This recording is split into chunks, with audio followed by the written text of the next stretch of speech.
ഇതിലെ രമ്യയുടെ നാത്തൂൻ രജനിയുടെ അലർച്ച കേട്ടാണ് എല്ലാവരും ഉണരുന്നത്. അവളുടെ ബാഗിലിരുന്ന സ്വർണ്ണമാല കാണുന്നില്ല.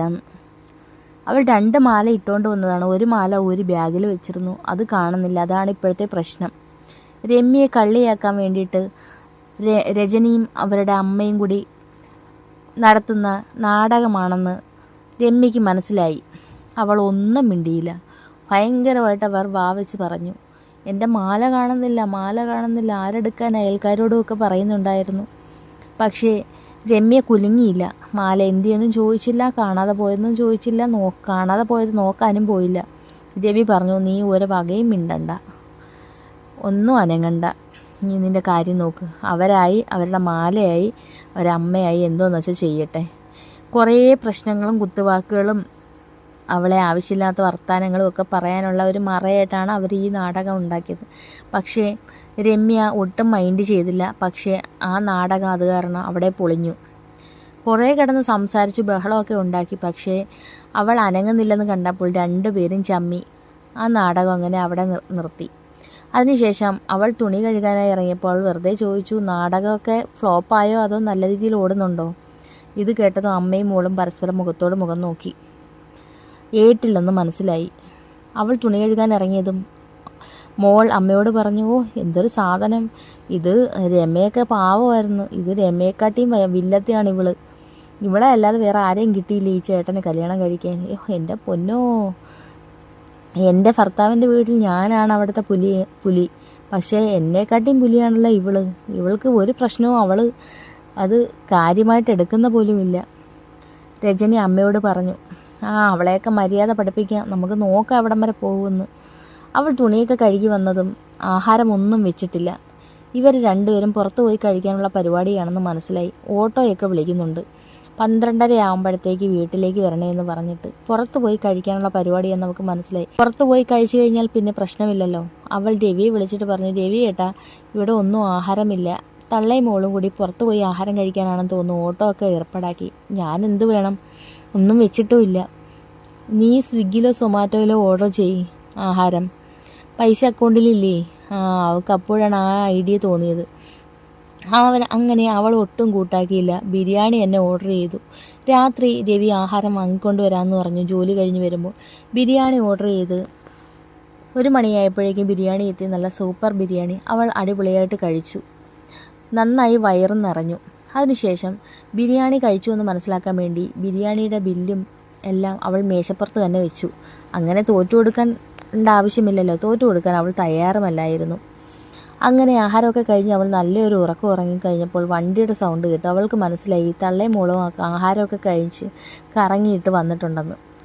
അങ്ങനെ തള്ള മോളോട് പറഞ്ഞ്, ഇവളെന്ത് കഴിച്ച് കാണുമോ എന്തോ, അടുക്കളയിലങ്ങ് ഞാനൊന്നും വെച്ചിട്ടില്ല, ഇനി വല്ലതും വേവിച്ചോ എന്തോ, വല്ലതും വേവിച്ചെങ്കിൽ രാത്രിയിൽ നമുക്ക് കഴിക്കാമായിരുന്നു. അടുക്കളയിൽ ചെന്ന് നോക്കിയതും ഒന്നും വെച്ചിട്ടില്ല, ഒരു പാത്രം പോലും അനങ്ങിയിട്ടില്ല. അങ്ങനെ കറങ്ങിത്തിരിഞ്ഞ് ടേബിളിൻ്റെ മേളിൽ വന്നപ്പോഴോ ടേബിളിൻ്റെ മേളിൽ ബിരിയാണിയുടെ ബില്ല്. അയ്യോ, ഇവള് ബിരിയാണി വാങ്ങിച്ച് കഴിച്ചല്ലേ.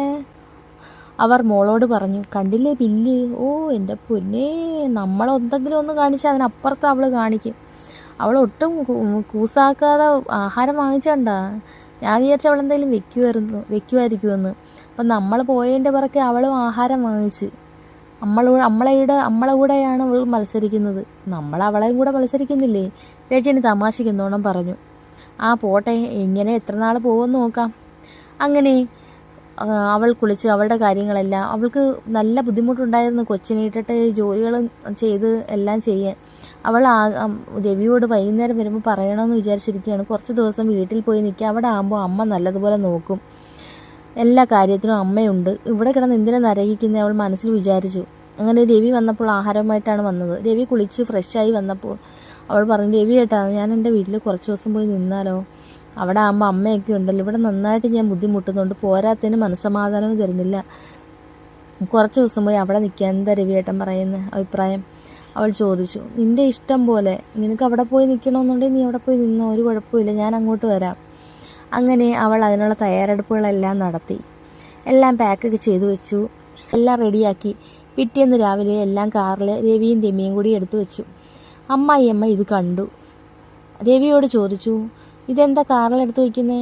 അവൾക്ക് കുറച്ച് ദിവസം അവളുടെ വീട്ടിൽ പോയി നിൽക്കണമെന്ന്. ഇവിടെ നിന്നാലും അവൾക്ക് സമാധാനവും ഇല്ല, ആഹാരവും ഇല്ല, ഒന്നുമില്ല. പിന്നെ കൊച്ചിനെ ഒന്ന് എടുക്കാൻ പോലും ആരുമില്ല. അവൻ അങ്ങനെ പറഞ്ഞിട്ട് കാറിൻ്റെ അടുത്തേക്ക് പോയി. അപ്പോഴേക്കും രമ്യ റെഡിയായിരുന്നു. അവൾ മൈൻഡ് ചെയ്യാതെ കാറിലേക്ക് കയറി. അതിനുശേഷം അവൻ കാർ ഓടിച്ചു പോയി. അവർ അടുക്കളയിലേക്ക് ചെന്നതും രജനി ഒരു വക ചെയ്യാതെ അടുക്കളയുടെ സ്റ്റാഫിൻ്റെ മേളിൽ കയറിന്ന് ഫോണിൽ തോണ്ടിക്കൊണ്ടിരിക്കുന്നു. അവൾക്ക് നല്ലോണം ദേഷ്യം വന്നു. നീ എന്തോ 24 മണിക്കൂർ ഫോണിൽ തോണ്ടിക്കൊണ്ടിരിക്കുന്നേ?